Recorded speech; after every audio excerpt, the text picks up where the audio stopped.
Frères et sœurs, j'ai 3 petites choses à dire aujourd'hui. La première, c'est que c'est aujourd'hui que le pape Léon XIV, a pris officiellement ses fonctions avec la grand-messe qui a eu lieu ce matin à Saint-Pierre de Rome.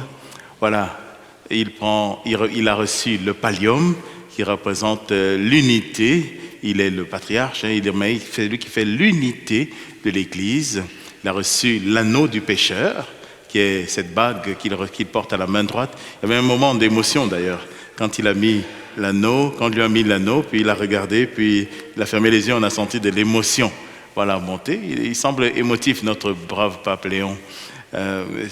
Et puis, voilà. Et il y a eu beaucoup de prières, des prières pour l'accompagner dans cette mission.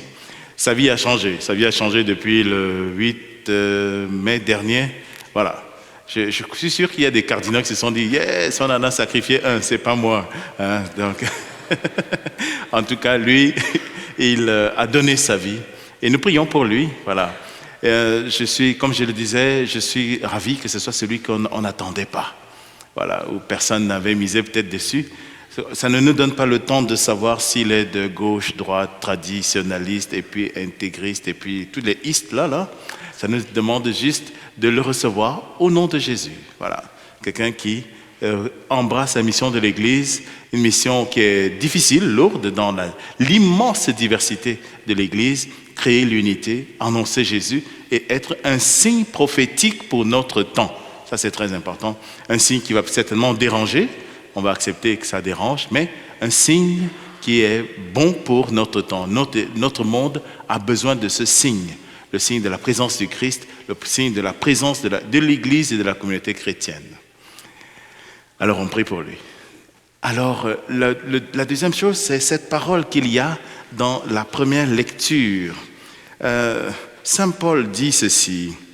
Saint Paul affermissait les disciples, il les exhortait à persévérer dans la foi en disant « Il nous faut passer par bien des épreuves pour entrer dans le royaume de Dieu. » Il nous faut passer par bien des épreuves pour entrer dans le royaume de Dieu.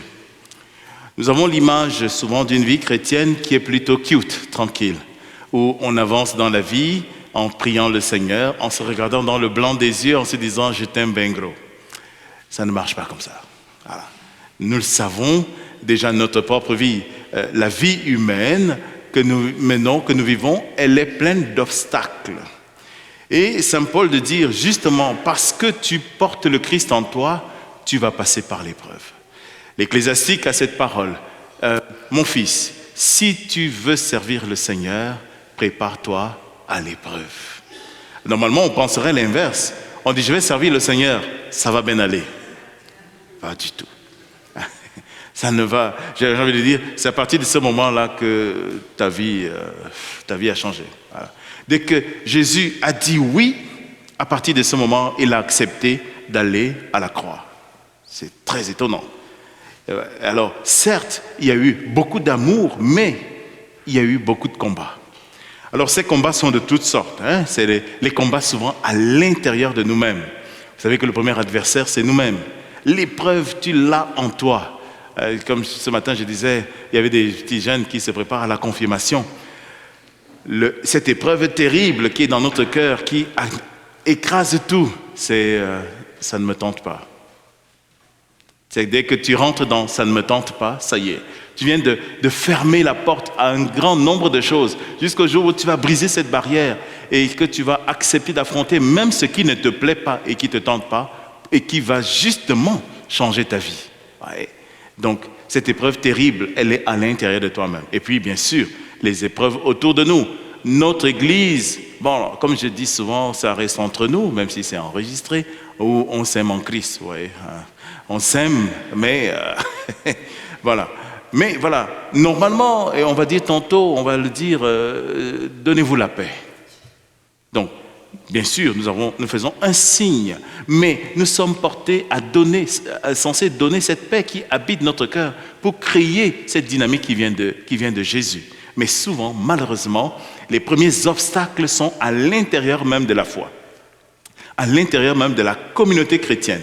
Alors c'est souvent très bizarre. J'en ai cité quelques-uns, hein, ceux qui sont progressistes, je ne sais pas vers où on progresse, ou traditionnalistes, je ne sais pas ce qu'on cache ou ce qu'on garde. Il y a toujours quelque chose. On oublie juste Jésus, mais on se met dans des camps. Nous sommes les gens de camp. Hein. C'est quelqu'un qui disait, malheureusement, il y a eu l'élection du pape après de trop grosses élections. L'élection américaine, l'élection chez nous, il y avait les gagnants, les perdants. Il n'y a pas ça en Église. Il n'y a pas un gagnant et un perdant. Je suis sûr que les cardinaux, le soir, il y en a peut-être... Est-ce qu'il y en a qui sont allés boire un coup en disant « Bon, ben, on attendra la prochaine fois. Hein. » Non. Oui. Donc, dans cette dynamique de division, malheureusement, eh bien, notre Église souffre. Vous voyez, c'est le pape Jean-Paul II, dans l'encyclique sur la mission, disait ça, que le plus grand scandale de l'Église, c'est sa division. Nous ne sommes pas crédibles lorsque nous apparaissons, lorsque nous arrivons divisés. Ouais, nous ne sommes pas crédibles. Tu as beau dire qu'il faut vraiment s'aimer, mais ton voisin, tu ne l'aimes pas beaucoup. Bon, tu n'es pas crédible. Bon. Donc, vous voyez, Saint Paul nous met en garde et il nous dit, attention, tu veux te mettre au service du Seigneur, il y aura de l'épreuve, mais tu es déjà vainqueur. Ouais, Saint Paul ne nous dit pas que l'épreuve sera la fin de tout. L'épreuve est un mouvement vers la victoire.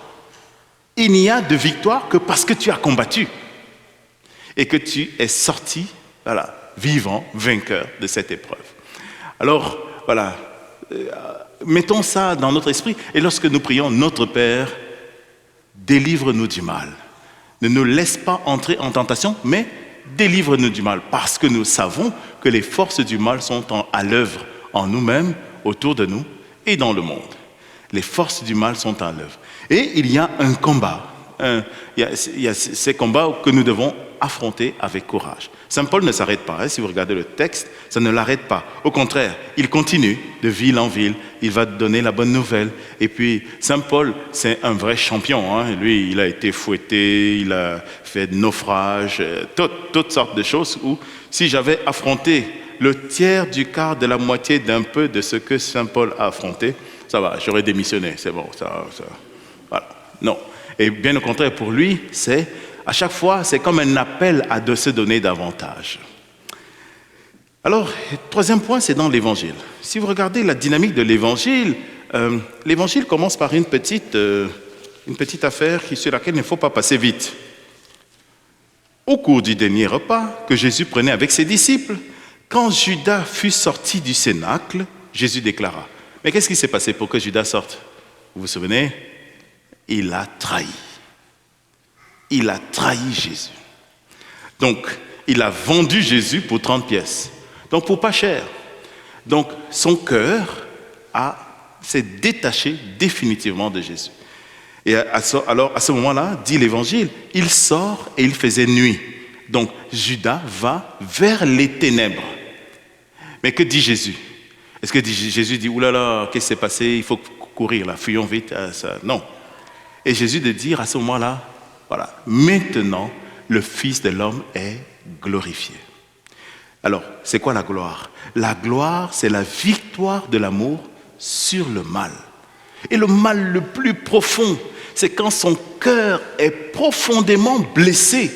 Avez-vous déjà été trahi? Enfin, j'espère que non. Si vous avez été, donc, alors que son cœur est profondément blessé, c'est là qu'il dit, ça y est, nous avons gagné. L'amour est victorieux. Parce que Jésus, à ce moment-là, va encore dire, aimez-vous comme moi, je vous aime. Y compris quand vous êtes profondément blessé. Quand votre cœur est meurtri. C'est ça, l'amour de Jésus. Donc, c'est important ça pour nous. Le cœur qui aime est passé par le feu de la souffrance. Et là, la joie qu'il donne, elle est authentique. Vous voyez, c'est pour cela que, oui, lorsque on vient de se rencontrer, il y a l'amour, vous savez, nos jeunes, ils nous en mettent plein la vue, ils s'aiment vraiment bien gros, l'amour et tout. Je t'aimerai toujours, à jamais.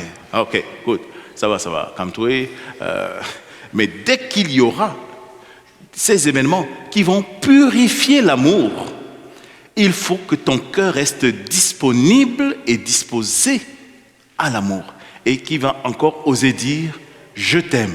Non plus pour un intérêt quelconque, mais parce que mon cœur est purifié de ce qui n'est pas l'amour et que je peux te donner exactement ce que j'ai de meilleur, mon cœur. Voyez? Ouais. Et c'est un cœur blessé qui dit à Judas et aux autres « je vous aime ». Voilà. Et donc, il est vainqueur même de ce qui fait mal. Et alors, du coup, Jésus peut nous dire aimez-vous les uns les autres. Mais la clé de lecture, c'est comme je vous ai aimé. Donc, parce que vous savez, tout le monde nous dit qu'il faut s'aimer, non? Donc, ce matin, je me disais, peut-être qu'il faut que quelqu'un fasse une thèse de doctorat sur tout ce qu'on a dit sur l'amour. Et il va étudier longtemps. Les poètes, les théologiens, les artistes, les littéraires, tout ce qu'on a dit sur l'amour. Et chaque jour, ça sort. Si je peux vous chanter la dernière chanson que j'ai pensée hier, mais c'est pas parce que j'étais chaud. J'ai chanté une chanson sur l'amour. Non. Donc, tout le monde chante l'amour. Mais quelle est pour nous la clé de l'amour? La clé de l'amour, c'est comme Jésus. Alors, le comme nous donne ce qu'on appelle une causalité exemplaire. Donc, il faut regarder Jésus pour aimer comme lui. Il y a un autre comme dans la Bible. Pardonne-nous nos offenses comme nous pardonnons. Et sérieusement, vous pensez que si Dieu tient les comptes et qu'il regarde quand nous pardonnons, il va nous pardonner aussi? Est-ce qu'on sera pardonné? Parce que moi, si je regarde ma vie, là, il ne va pas tenir... je ne vais pas être pardonné, Donc, le comme, ici, la causalité exemplaire n'est pas une causalité exemplaire dans, dirait saint Thomas d'Aquin, dans la matérialité, mais une causalité de tendance. C'est-à-dire que, de la même manière que le pardon te libère et t'apporte la vie, eh bien, parce que tu es dans cette dynamique, le Seigneur peut aussi te pardonner pour t'apporter la vie. Vous voyez? Donc, voilà, c'est une ouverture vers le pardon. Eh bien, c'est la même chose dans le comme de Jésus. Comment Jésus nous a aimés? Il a tout donné.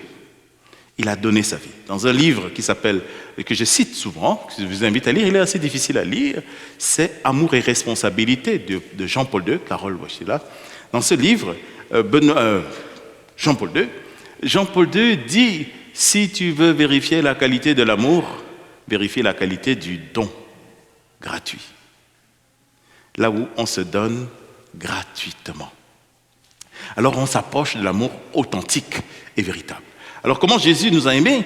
Le comme de Jésus, c'est un don total, un don de sa vie, voilà, pour quelqu'un qui ne le mérite pas. Nous ne méritons pas l'amour. Le pape François avait fait un discours aux fiancés à Assise.